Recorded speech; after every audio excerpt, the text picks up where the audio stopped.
Junie B. Jones and the Mushy Gushy Valentime by Barbara Park. Chapter 5. Valentine's Time.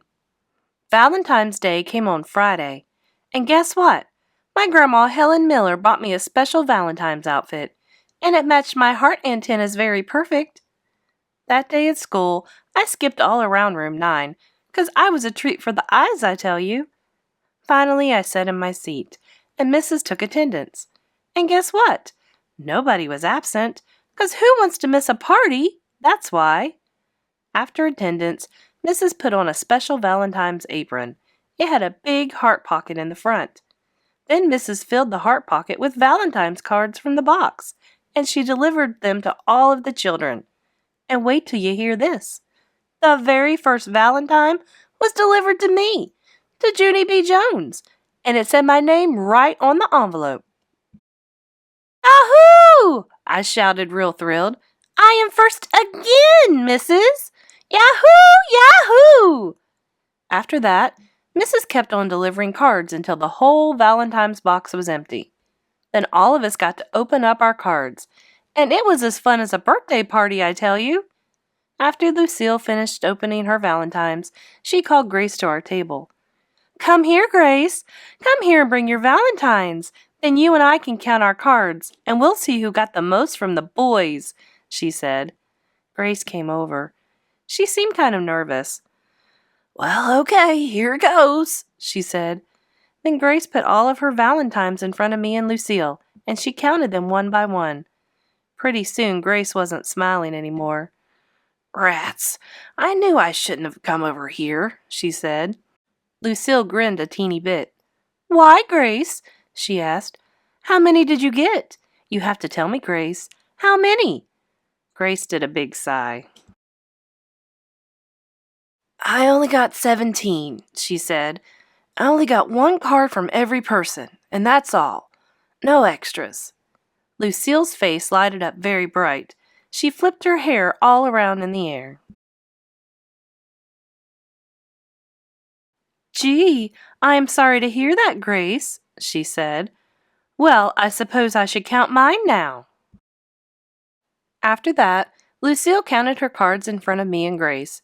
She counted them right out loud. 13, 14, 15, 16. All of a sudden, Lucille stopped counting, 'cause there was only one more Valentine left in her pile. That's why. She quick stood up at her seat and looked all around herself. First she looked under the table, then she looked on top of her chair and all over the floor, and she looked in her pockets and her backpack and her purse. Finally she sat back down real upset. I don't understand, she said. How could this be happening? Every day my Nana tells me how special I am, but 17 Valentines isn't special at all. 17 Valentines is just the same as everybody else. I did a sigh. Nanas, I said. You can't believe a word they say. Grace looked cheerier. Count yours, Junie B. Count your Valentines and see if you got 17 like Lucille and me. Of course I got 17, silly Grace, I told her. Everybody in this whole room got 17. It was the rule, remember? After that, I pulled all my cards in a pile, and I counted them out loud, just like Lucille. I did a frown. Then I counted them again. And even again. 'Cause guess what? Somebody broke the rule, that's what. I springed up on my chair. All right, people, who didn't send me a Valentine? And do not try to deny it, because I've only got 16 cards in my pile. I pointed my finger at Meanie Jim. Was it you, mister? Huh? Are you the meanie head who didn't send me one? I looked all around. Or maybe it was you, Mr. Pollyann Puffer. Or you, Charlotte, who I don't actually know your last name. Or you, Roger. Or... Just then, Mrs. swooped me off my chair. Do not stand on your chair, Junie B, she said, and please don't fight about Valentines. If someone didn't send you a card, it was just a mistake. No one would do something like that on purpose. I'm sure of it. After that, I sat back down at my seat, and I looked at that woman very curious. Because Mrs. is a nice teacher, but sometimes she doesn't understand children at all. Chapter 6. Bingo. I put my head down on my table, because I needed to figure out who didn't send me a valentine. That's why. I thinked and thinked real hard. Then all of a sudden I springed up. Lucille, I think of a plan. I think of how to find that guy. All I have to do is see the names of who signed my valentines, because whoever is missing is the person who didn't send me one. Lucille looked admiringly at me. That is very smart of you, Junie B, she said. You should be on cops. I know it, I said back. My head is as sharp as a tack. After that, I got all my valentines in a pile, and me and Lucille looked at the people who signed them. We kept track of their names very good. Only too bad for me, because 7 of my valentines weren't even signed. Darn it, I said. Now what am I supposed to do? Just then, I saw Mrs. hurrying to my table again. Junie B, I have some good news for you, she said. Guess what I just found in the bottom of the valentine's box? I sat up real quick, because guessing games are my favorite, of course. A meatball, I said. Mrs. did a frown. No, Junie B, why would there be a meatball in the box?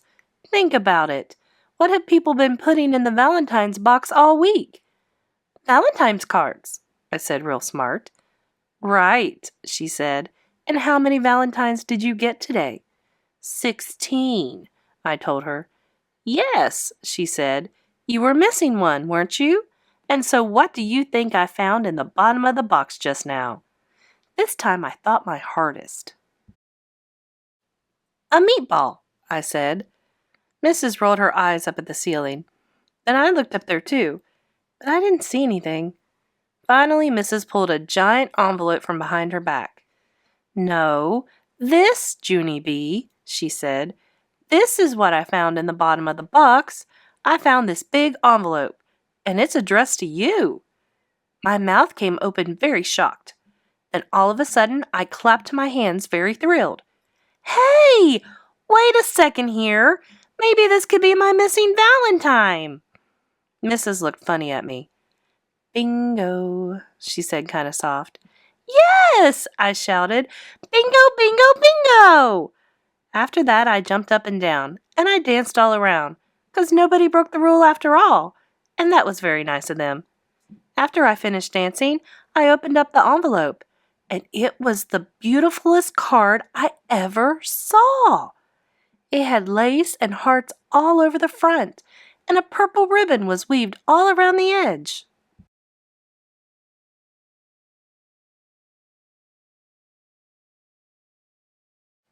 Look, Mrs., look! Look! It's a mushy-gushy kind, I said. I always wanted one of these things. Who sent it, huh? Read me their name, okay? Who sent it? Who sent it? Mrs. opened up the card and looked at the name. Then she laughed out loud. Well, well, well, it looks like you've got yourself a fan, she said. She ruffled my hair. This card is signed from your secret admirer. I raised up my eyebrows. Huh? What? Who? Mrs. smiled. A secret admirer is someone who likes you very much, but he's too shy to tell you, she explained. I guess your Valentine's Day turned out pretty good after all, huh? She said. Yes, my Valentine's Day turned out almost perfect, I said. Now all I have to do is figure out who my secret admirer is, and I will be in business. After that, I put my head on my table and I closed my eyes, because I needed to think of another plan, of course.